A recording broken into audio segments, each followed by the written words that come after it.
రాష్ట్ర డీజీపీ కార్యాలయంలో చోటు చేసుకున్న విషాద ఘటన పోలీస్ శాఖలో తీవ్ర కలకలం రేపింది.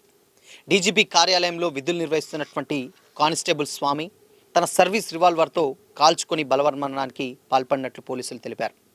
ప్రాథమిక సమాచారం ప్రకారం ఈ ఘటన గురువారం తెల్లవారుజామున సుమారు ఉదయం 5:30 ప్రాంతంలో జరిగిందని తెలుస్తోంది. అయితే ఈ ఘటనకు సంబంధించినటువంటి కారణాలపై అధికారులు ఇప్పుడు దర్యాప్తు ప్రారంభించారు. అయితే డీజీపీ కార్యాలయంలోని వాష్రూమ్కు వెళ్ళినటువంటి స్వామి తన వద్ద ఉన్నటువంటి సర్వీస్ ఆయుధంతో కాల్చుకున్నట్లుగా కూడా సమాచారం.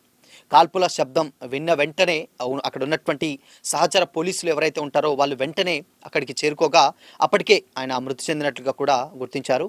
అయితే దాని తర్వాత ఉన్నతాధికారులు సంఘటనా స్థలానికి చేరుకొని పరిస్థితిని డెఫినెట్గా అక్కడ ఉన్నటువంటి పరిస్థితిని సమీక్షించారు.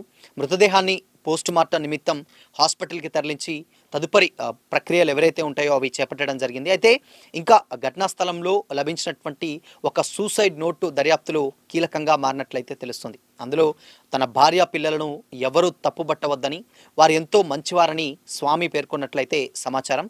అలాగే తాను లేకపోయినా వారిని కాపాడాలని కోరుతూ ఒక ఎమోషనల్కు సంబంధించినటువంటి ఎమోషనల్ అవుతూ కొన్ని వాక్యాలు దాంట్లో రాసినట్లయితే తెలుస్తుంది. అయితే ఈ నోట్ని ఏదైతే ఉందో పోలీసులు స్వాధీనం చేసుకొని డెఫినెట్గా పరిశీలిస్తున్నారు. అయితే ఇక అక్కడ ఉన్నటువంటి పరిస్థితులు అంటే ఆత్మహత్య వెనుక వ్యక్తిగత కుటుంబ లేదా ఉద్యోగానికి సంబంధించినటువంటి ఒత్తిళ్ళు ఏమైనా ఉన్నాయా, లేదంటే అన్ని కోణాల్లో అంటే ఏదైనా ఉన్నతాధికారులు ఎవరైనా ప్రెజర్ పెట్టారా అనేటువంటి అన్ని కోణాల్లో కూడా అక్కడ పోలీసులు విచారించినట్లయితే తెలుస్తుంది. ప్రజెంట్ అధికారిక దర్యాప్తు అయితే ఇప్పుడు కొనసాగుతున్నందున ఘటనకు గల ఖచ్చితమైనటువంటి కారణాలు డెఫినెట్గా కారణాలపై కూడా ఇంకా క్లారిటీ అయితే లేదు. అయితే పూర్తిగా ఆ దర్యాప్తు ఏదైతే అనంతరం వెంటనే మాత్రమే దాని తర్వాత వాస్తవాలు వెలుగులోకి వచ్చేటువంటి ఛాన్సెస్ ఉన్నట్లయితే తెలుస్తుంది. అక్కడ లోపలికి వెళ్ళినటువంటి వెంటనే అక్కడ ఉన్నటువంటి స్వామి అక్కడ తన ఆయుధంతో బలవన్మరణానికి పాల్పడినట్లయితే తెలుస్తుంది.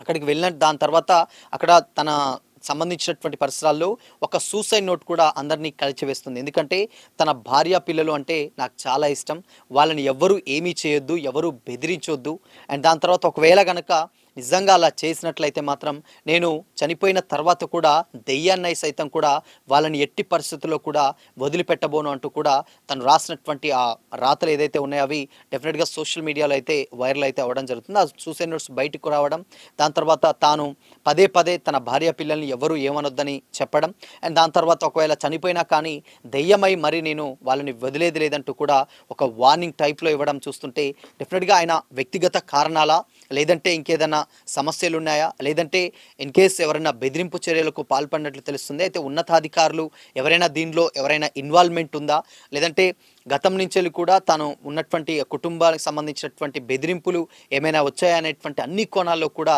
అక్కడ పోలీసులు దర్యాప్తు అయితే వేగవంతం చేసినట్లయితే తెలుస్తుంది.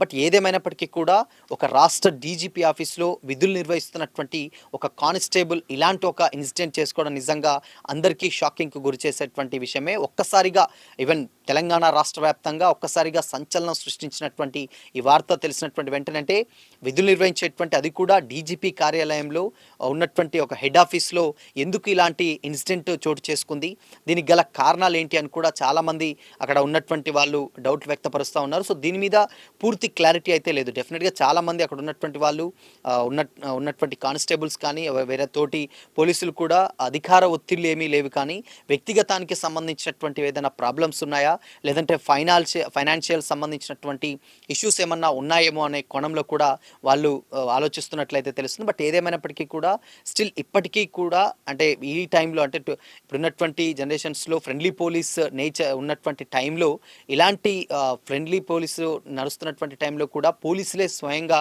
తమ సర్వీస్ రివాల్వర్ తోటి వాష్రూమ్కి వెళ్ళి మరి ఇలాంటి ఇన్సిడెంట్ ఒకటి చేసుకోవడం నిజంగా అందరికీ షాకింగ్కి గురి చేసేటువంటి విషయం అయితే చాలా క్లియర్గా అర్థమవుతుంది. సో చూడాలి మరి దీని మీద క్లారిటీగా ఇన్ కేస్ పూర్తి వివరాలు తెలియాలంటే మాత్రం దాని తర్వాత అసలు ఏం జరిగింది ఏంటి, దాని కాల్ డేటా కానీ లేకపోతే వాళ్ళ కుటుంబ సభ్యులని ఎంక్వైరీ చేసిన తర్వాత తనకు ఉన్నటువంటి పరిస్థితులు పర్సనల్ ప్రాబ్లమ్స్ ఏమైనా ఉన్నాయా, లేదంటే ఇన్ కేస్ వేరే ఏదైనా ఒత్తిళ్ళు ఏమన్నా ఉన్నాయా బయట నుంచి కానీ లేకపోతే ఆఫీస్లో నుంచి కానీ ఇలాంటి అన్నిటి డీటెయిల్స్ అన్నీ కూడా పోలీసులు అడిగి తెలుసుకుంటున్నట్లయితే సమాచారం అందుతుంది.